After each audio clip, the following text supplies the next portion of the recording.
સો good સો nice.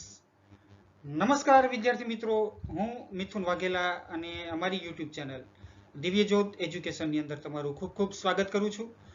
મિત્રો, આપણે આજે જ શીખવાના છીએ ટકાવારી, અને આ ટકાવારી જે છે એ તમારી દરેક પરીક્ષાઓ જેવી કે જીપીએસસી હોય, જીપીએસસી ક્લાસ 1-2 કે જીપીએસસી ક્લાસ 3 કે પછી જીપીએસસી સંલગ્ન કોઈ પણ પરીક્ષા, સાથોસાથ પીએસઆઈ પ્રિલિમ, મેન્સ કે પછી સીસી મેન્સ હોય કે પછી GSSB દ્વારા લેવાતી તમામ પરીક્ષા, આ દરેક પરીક્ષાની અંદર ખૂબ જ મહત્વપૂર્ણ ગણિતનો ટોપિક એટલે કે ટકાવારી. હા મિત્રો, ટકાવારી જે છે એ દરેક પરીક્ષાની અંદર 2 થી 3 માર્ક્સમાં પૂછાય જ છે. તો આ ટોપિકને સમજવો ખૂબ જ મહત્વપૂર્ણ છે, બરાબર. તો મિત્રો ચાલો લેક્ચરની શરૂઆત કરીએ. પરંતુ મિત્રો, લેક્ચરની શરૂઆત કરતા પહેલા હું તમને એક નાની એવી વિનંતી કરું છું કે આ લેક્ચર બનાવવામાં ખૂબ જ મહેનત થાય છે, દિવસ રાત એક થાય છે ત્યારે લેક્ચર બને છે. તો મિત્રો, અમારી આ જે ચેનલ છે દિવ્યજ્યોત એજ્યુકેશનને, એને લાઈક કરો, શેર કરો અને સબસ્ક્રાઇબ કરો. કારણ કે એના થકી જ અમને અમારા મોટિવેશનની અંદર વધારો થાય છે અને અમારી જે પેશન છે એ પેશનની અંદર વધારો થાય છે. અને જો આ સબસ્ક્રાઇબ કરશો તમે, તો એનાથી તમને જ સારું વળતર મળશે. કારણ કે જેટલું લાઇકો વધારે હોય છે, બરાબર, જેટલી સબસ્ક્રિપ્શન વધારે હોય છે, એના થકી અમારી મોટિવેશન વધારે થાય છે અને અમારી પેશનમાં વધારો થાય છે, જેનાથી અમે વધારે કન્ટેન્ટ તમને સારું આપી શકીએ. તો મિત્રો, એક નાની અરજને માન્ય રાખી અને તમે ચેનલને સબસ્ક્રાઇબ જરૂરથી કરો. તો શરૂઆત કરીએ. મિત્રો, પહેલો મુદ્દો જે છે એ ટકાવારીનો પહેલો મુદ્દો એવો છે કે if x% of a is equal to y% of b, એટલે કે આ જે આવી રીતના જ્યારે આપણને આપેલું હોય છે ત્યારે આપણે કયા રીતે સૂત્રનો ઉપયોગ કરશું કે જ્યારે શું કહેવાય, એના x%, બરાબર, એ b% બરાબર હોય ત્યારે આપણે કયા પ્રકારનું સૂત્ર વાપરવું. પછી બીજું એવું છે, બીજું સૂત્ર ક્યારે વાપરવું કે when a number is increase or decrease by y%, એટલે કે કોઈ નંબર છે એ y%થી વધારો થાય છે કે ઘટાડો થાય છે ત્યારે આપણે કયા પ્રકારનું સૂત્ર વાપરશું. ત્રીજો મુદ્દો એવો છે કે if x is a % more than y, એટલે કે જ્યારે x છે એ y થી a% વધારે છે ત્યારે આપણે કયા પ્રકારનું સૂત્ર વાપરશું. અને ચોથું સૂત્ર કે if x is a% less than y, એટલે કે x જે છે એ y થી a% ઘટે છે ત્યારે આપણે કયા પ્રકારનું સૂત્ર વાપરશું. તો મિત્રો, આ બધું જ આપણે સમજવાનું છે. તો ચાલો શરૂઆત કરીએ. પણ શરૂઆત કરતા પહેલા અમારી ચેનલને લાઈક કરો, શેર કરો અને સબસ્ક્રાઇબ કરો. તો ચાલો મિત્રો, જોઈએ આપણે આગળ કે શું છે. પહેલું, જો a ના x% એ b ના y% બરાબર હોય તો, એટલે કે a ના જે x% છે, બરાબર, એ b ના y% બરાબર હોય તો આપણે કયા રીતે સૂત્રનો ઉપયોગ કરી અને આવા જે પ્રશ્નો છે એનું હલ કરી શકીએ, બરાબર. તો વિચારો કઈ રીતે હલ કરી શકીએ. તો ચાલો સૌપ્રથમ એક ઉદાહરણ દ્વારા જ આને સમજીએ. તો ઉદાહરણ એવું છે કે જો એના 10% એ b ના 12% બરાબર હોય, એના 10% એ b ના 12% બરાબર હોય, તો એના 15% એ b ના કેટલા ટકા બરાબર હોય. એટલે કે અહીંયા આપણને 3 મુદ્દા આપેલા છે, બરાબર. આ 3 મુદ્દા એ રીતે આપેલા છે કે a બરાબર આપણને a બરાબર 10% આપ્યું છે, બરાબર, અને ત્યારે b બરાબર 12% થાય છે. a બરાબર 10% છે ત્યારે b 12% થાય છે, બરાબર. એટલે કે એના 10% બરાબર b ના 12% છે. તો એના 15% હોય તો b ના કેટલા ટકા થાય. આ રીતે આપણો પ્રશ્ન છે, બરાબર. આ રીતે આપણે શોધવાનું છે. તો મિત્રો, આ કઈ રીતે, કયા પ્રકારના સૂત્રથી આપણે શોધી શકીએ એ સમજીએ. તો 3 રકમ આપણે ધારવી પડશે, બરાબર. તો આપણે માની લો કે x, y અને z, આ રીતે આ 3 રકમ આપણે ધારી લઈએ, બરાબર. તો x બરાબર આપણે 10 ધારીએ, એટલે કે 10%, y બરાબર આપણે 12 ધારીએ અને z બરાબર, એક મિનિટ,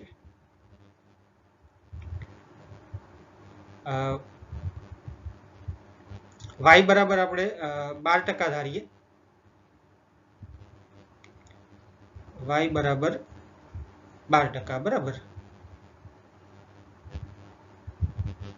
y બરાબર 12% ધારીએ અને z બરાબર 15% ધારીએ, બરાબર. તો હવે આપણે કઈ રીતે સૂત્ર મૂકી અને દાખલો સોલ્વ કરી શકીએ? તો દાખલો એ રીતે થશે કે 15% આપણને એના આપેલા છે, બરાબર. 15% એના આપેલા છે. તો 15% એના બરાબર શું થશે? તો 12, બરાબર. 12 ગુણ્યા 15, 12 ગુણ્યા 15 એના છેદમાં 10, બરાબર. મિત્રો ધ્યાન રાખજો, હું અહીંયા શું કરું છું, બરાબર. તો આ ટકા થાય કેના? બીના, બરાબર. આ જે રકમ છે આ બીની રકમ થાય, બરાબર. તો આનું હવે સોલ્યુશન આપણે કરીએ તો આનું સોલ્યુશન કઈ રીતે થશે? તો અહીંયા 10 છે અને અહીંયા 15 છે. તો 5 આને ભાગીએ તો 5 દુ 10 અને 5 તેરી 15, બરાબર. અહીંયા 2 છે તો આને આને 2 ને ભાગશું તો 2 એકુ 2 અને 2 છક 12, બરાબર. હવે આ 2 નો ગુણાકાર કરીએ તો શું થશે? 6 ગુણ્યા 3 બરાબર 18. તો બી ના 18% થાય. શું થાય? બી ના 18% થાય. સમજણ પડી? શું કીધું કે જ્યારે એના 10% હોય ત્યારે બી ના 12% છે, પરંતુ જ્યારે એના 15% હોય તો બી ના કેટલા ટકા થાય?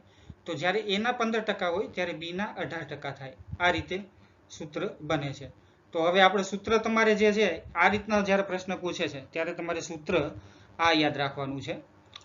એ સૂત્ર છે કે z% બરાબર z, આને હું એક બીજા કલરથી જ લખું છું એટલે તમને યોગ્ય રહે. બીજો કલર જ રાખું છું, ગ્રીન કલર રાખું, બ્લુ કલર રાખું, બ્લુ સારો રહેશે, બરાબર.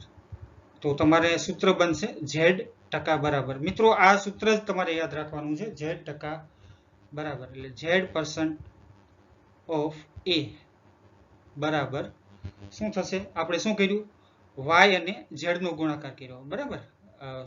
y અને z નો ગુણાકાર કર્યો એટલે કે z% ઓફ a બરાબર y z એના છેદમાં શું લીધું? b લીધો એટલે કે x લીધો, બરાબર ને? x, બરાબર. આ તમારે સૂત્ર યાદ રાખવાનું છે. તો ઈ આપણને શું આપશે? ઈ આ ટકા આપશે કેના? બી ના, ઓફ બી, બરાબર. આ રીતે તમારું થશે, બરાબર. તો મિત્રો યાદ રાખવાનું છે તમારે આ સૂત્ર કે જ્યારે z% ઓફ બી એટલે કે જ્યારે એના આપણને ટકા આપેલા હોય છે, બરાબર, ત્યારે બી ના કેટલા ટકા થાય એ ફાઇન્ડ કરવા માટે આપણે આ સૂત્ર yz/x% ઓફ બી, બરાબર, એ તમારે યાદ રાખવાનું છે. મિત્રો સમજાઈ ગયું હશે તમને, બરાબર. તો ચાલો હવે આપણે બીજી ટેકનિક ઉપર જઈએ. તો બીજી ટેકનિક આપણી એવી છે કે જો અંક x માં y% નો વધારો કે ઘટાડો થાય તો નવો અંક કયો બને? બરાબર. જો અંક x માં y% નો વધારો કે ઘટાડો થાય તો નવો અંક કયો બને છે? તો મિત્રો આનું આપણે સોલ્યુશન કઈ રીતે કરી શકીએ? તો આના માટેનું એક સૂત્ર છે. એ સૂત્ર આપણે યાદ રાખીએ, પણ એ યાદ રાખતા પહેલા એક ઉદાહરણ સમજી લઈએ જેના થકી આપણને સમજવામાં સરળતા રહે, બરાબર. તો ઉદાહરણ એવું છે કે એક વ્યક્તિની માસિક આવક 8,000 રૂપિયા છે. એક વ્યક્તિની માસિક આવક 8,000 રૂપિયા છે. જો તેની આવકમાં 20% નો વધારો થાય, જો તેની આવકમાં 20% નો વધારો થાય તો તેની નવી માસિક આવક કેટલી થશે? બરાબર. આ રીતના આપણને પ્રશ્ન આપેલો છે. તો હવે આ આપણે ઉદાહરણ છે, આ ઉદાહરણ આપણે સમજીએ. તો વ્યક્તિની માસિક આવક જે છે, બરાબર, એ 8,000 રૂપિયા છે. વ્યક્તિની માસિક આવક જે છે એ 8,000 રૂપિયા છે, બરાબર, અને 20% નો વધારો થાય છે તો એની નવી માસિક આવક કેટલી થશે? આ રીતે આપણે ફાઇન્ડ કરવાનું છે, બરાબર. તો અહીંયા આપણે લખશું માસિક આવક. માસિક આવક છે 8,000 રૂપિયા, 8,000 રૂપિયા, બરાબર. અને વધારો જે થાય છે, વધારો થાય છે, ઘટાડો નથી થતો, તો આ વધારો છે એ 20%નો છે, બરાબર. વધારો 20%નો છે. તો નવી જે આવક છે એ નવી આવક આપણે ફાઇન્ડ કરવી હોય તો 8,000 એને ગુણ્યા 20%, બરાબર, એટલે કે 20/100, બરાબર. તો આ રકમ થશે, આ 2 મીંડા જશે, બરાબર, અને 8 દુ 16 અને મીંડું આ એટલે કે 1600, બરાબર. શું થયું? 1600 થયા, બરાબર. તો નવી જે આવક જે છે એ નવી આવક કેટલી થશે? 8,000 વત્તા 1600 બરાબર 9,600. તો આ એની નવી આવક થઈ, બરાબર. તો આ એની નવી આવક થઈ. હવે અહીંયા આપણે એક એ વસ્તુ પણ ધ્યાનમાં રાખવાની છે કે અહીંયા ટકામાં વધારો થાય છે, બરાબર. તો મુદ્દા જે ધ્યાન રાખવા જેવી બાબત જે છે એ છે કે જ્યારે વધારો જે છે, જ્યારે વધારો હોય ત્યારે આપણે પ્લસ સાઇન વાપરવાની છે. વધારો હોય ત્યારે પ્લસ સાઇન એટલે કે સરવાળો, બરાબર, સરવાળો થાય. અને ઘટાડો હોય, બરાબર, એટલે કે રેટ જે છે એ ડિક્રીઝમાં હોય ત્યારે માઇનસ સાઇન આવે, બરાબર, ત્યારે બાદબાકી થાય, બરાબર. આ વસ્તુ તમારે યાદ રાખવાની છે, બરાબર. હવે આપણે એ સમજવાનું છે કે આ જે રીત છે આની એક ટૂંકી રીત પણ જે છે એ પણ હું તમને સમજાવી દઉં. જો કે હું તમને આનું સૂત્ર તો તમને આપવાનો છું, ચાલો પહેલા સૂત્ર સમજાવી દઉં છું. તો સૂત્ર આનું શું થશે? આપણે જો અહીંયા શું કર્યું કે 8,000 છે, બરાબર, એના 20% આપણે ફાઇન્ડ કર્યા અને એ 20% છે એ 8,000 ની અંદર એડ કરી અને જે રકમ લાવ્યા એ રકમ થઈ, બરાબર. પરંતુ જે સૂત્ર જે છે એ સૂત્ર આપણે અહીંયા લખીએ તો 100, બરાબર, પ્લસ 100 માઇનસ વાય એટલે કે જે ટકા છે તે, બરાબર, અને એના છેદમાં 100, બરાબર, અને એને ગુણ્યા એક્સ એટલે કે આપણને જે રકમ આપી છે તે, બરાબર. આ સૂત્ર છે. આમાં જો વધારો હોય એટલે કે ઇન્ક્રીઝ થતું હોય તો પ્લસ સાઇન વાપરવાની અને ડિક્રીઝ થતું હોય તો માઇનસ સાઇન વાપરવાની, બરાબર. આ રીતે તમે સૂત્ર ફાઇન્ડ કરી શકો છો. પરંતુ જો આમાં તમે એક સિમ્પલ બુદ્ધિ વાપરો, બરાબર, સામાન્ય બુદ્ધિ વાપરો, અને આ પરીક્ષા જે છે એ સામાન્ય બુદ્ધિની જ છે, બરાબર. તમે દરેક પ્રકારના સૂત્રો યાદ રાખીને બની શકે કે ક્યારેક સૂત્રો તમને ભૂલાય પણ જાય, પરંતુ જો સામાન્ય બુદ્ધિ હોય તો તમે સામાન્ય બુદ્ધિથી પણ આનું સોલ્યુશન કરી શકો છો. જો અહીંયા આપણને રકમ આપી છે કે 8,000, તો પહેલી વસ્તુ એ છે કે આ જે 8,000 રૂપિયા છે એ 100% થાય. આપણને ખબર છે, આપણે પહેલા લેક્ચરમાં વાત કરી હતી કે કોઈ પણ રકમ જે છે એ 100% હોય છે, બરાબર. તો આ 8,000 છે તો 8,000 એ શું થયું? 100% થયા, બરાબર. 8,000 એ 100% થયા.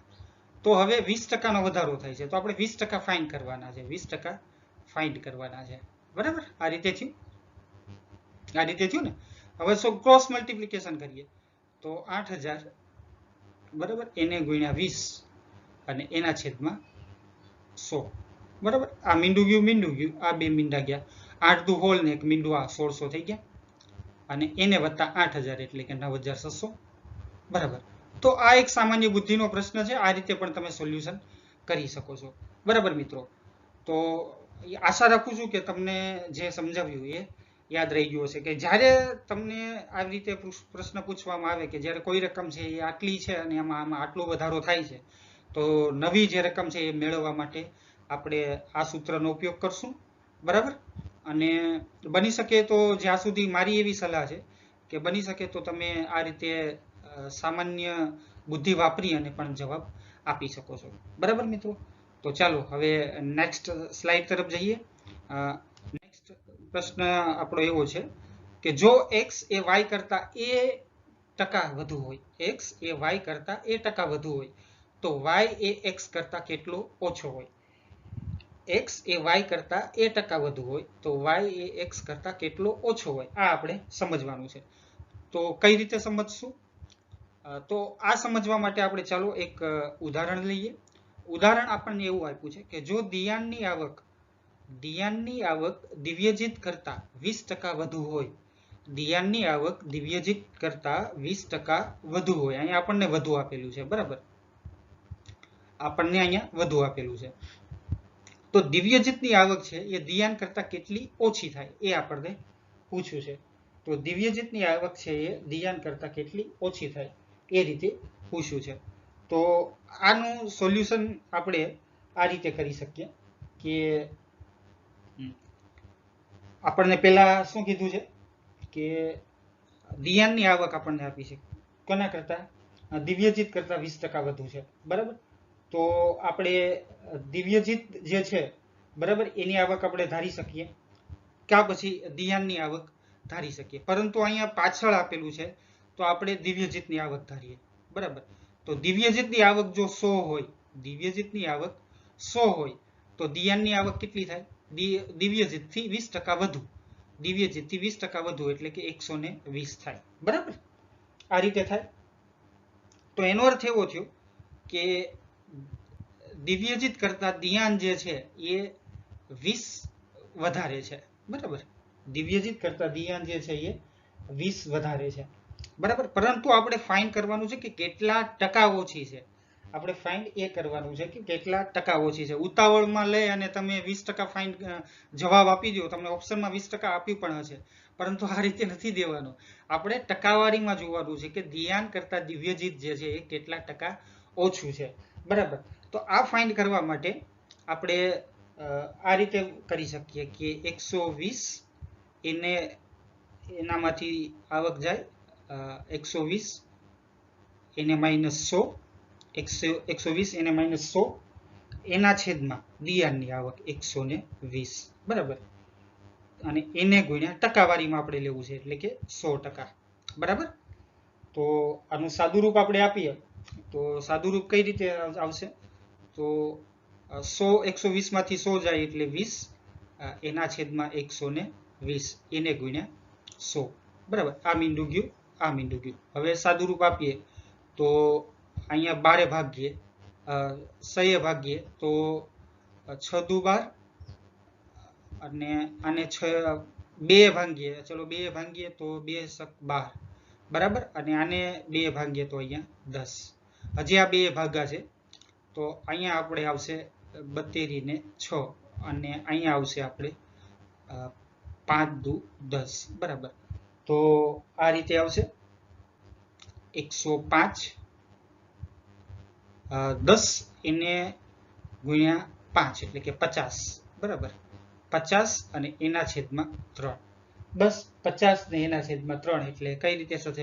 3 વડે ભાગીએ તો 16 તેરી 48, 16 તેરી 48 થાય, અને વધે કેટલા? 2 શેષ, એટલે 2 શેષ એને છેદમાં 3.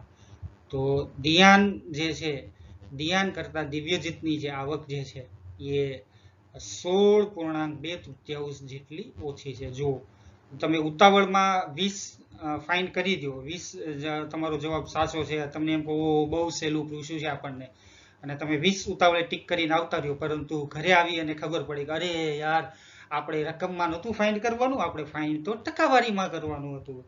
તો ટકાવારીમાં આ રીતે ફાઇન્ડ થાય અને આનો જવાબ જે છે એ આ આવશે 16.2.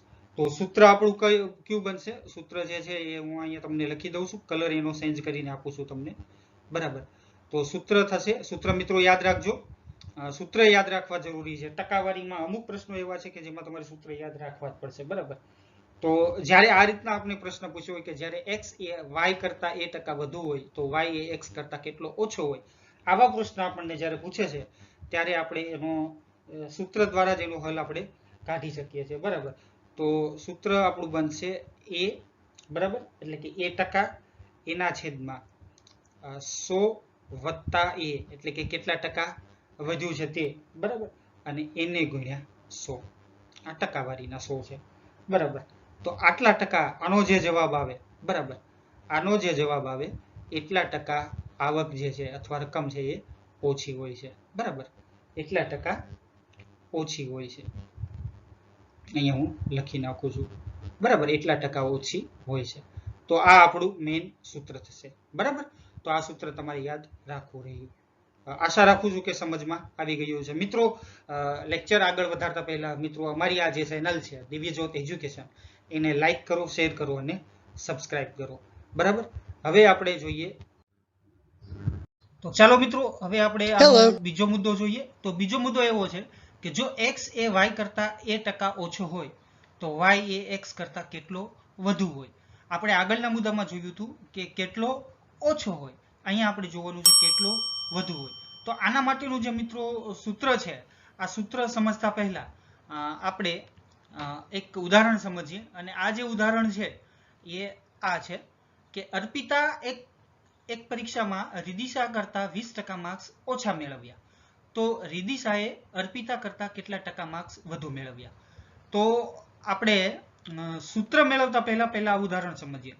તો અહીંયા આપણને એક આપણે અર્પિતાને આપણે એ તરીકે ધારીએ. અર્પિતાને એ તરીકે જો આપણે ધારતા હોઈએ તો એ બરાબર 20% થાય. બરાબર, અર્પિતાને એ ધારીએ તો એ બરાબર 20% થાય. એ બરાબર 20%. બરાબર, હવે એ બરાબર આપણને 20% આપ્યું છે. હવે એ બરાબર 20 આપ્યું હોય તો 20 અર્પિતાના માર્ક્સ છે, 20% માર્ક્સ છે, અને એ રિદિશા કરતા ઓછા છે, એટલે કે 100 - 20. બરાબર, 100 - 20. તો આનો જવાબ થશે 20/100 - 20 એટલે કે 80, અને એને ગુણ્યા 100. બરાબર, એને ગુણ્યા 100. આ 100 જે છે એ આપણે ટકા મેળવવા છે એટલા માટે આપણે ગુણાકાર કરીએ છીએ. બરાબર, હવે આનું સાદું રૂપ આપણે આપીએ તો 20 એકુ 20 અને 20 ચોકુ 80. બરાબર, તો 1/4 એટલે કે 100 ગુણ્યા 1/4 એટલે કે 100 નો ચોથો ભાગ, એટલે 100 નો ચોથો ભાગ એટલે કે 25%. બરાબર, 100 નો ચોથો ભાગ એટલે કે 25%. બરાબર, તો આનો જવાબ થશે કે અર્પિતા જે છે એ રિદિશા કરતા 25% ઓછા માર્ક્સ મેળવે છે, અથવા અર્પિતા કરતા રિદિશા જે છે એ 25% માર્ક્સ વધુ મેળવે છે. બરાબર, આ એનો જવાબ થયો. તો આપણું સૂત્ર શું બનશે? તો આપણું સૂત્ર બનશે, અહીંયા આપણે શું કર્યું જુઓ. તો અહીંયા આપણે એવું કર્યું કે એને 20 તરીકે ધાર્યા. બરાબર, એ બરાબર 20 ધાર્યા, એટલે કે સૌ પ્રથમ આપણે એ અહીંયા મૂક્યો. બરાબર, એના છેદમાં 100 એને -20. બરાબર, એટલે કે એ. બરાબર, આ થયું. અને એને ગુણ્યા 100 એટલે કે ટકાવારીના 100. તો આ આપણું સૂત્ર બને છે. બરાબર, મુદ્દા 2 નું સૂત્ર જે છે એ આ બને છે. તો મિત્રો, તમને ખબર પડી ગઈ કે જ્યારે આપણને વધુ જે માર્ક્સ છે એકની સરખામણી બીજા સાથે કરવામાં આવે છે. બરાબર, જ્યારે પહેલો વ્યક્તિ છે એ ઓછું મેળવે છે, ઓછા પર્સન્ટેજ મેળવે છે, અને બીજી વ્યક્તિ છે એ વધુ પર્સન્ટેજ મેળવે છે, ત્યારે બીજી વ્યક્તિએ મેળવેલા માર્ક્સ છે અથવા એના ટકાવારી છે એ કેટલા વધારે ટકા મેળવ્યા એ ફાઇન્ડ કરવા માટે, એ ગોતવા માટે આપણે આ સૂત્રનો ઉપયોગ કરશું. એના છેદમાં 100 - a, એના છેદમાં 100 - a એને ગુણ્યા 100. હું અહીંયા વ્યવસ્થિત રીતે તમને આ સૂત્ર લખીને આપું છું જેના થકી તમને યાદ રહે. બરાબર,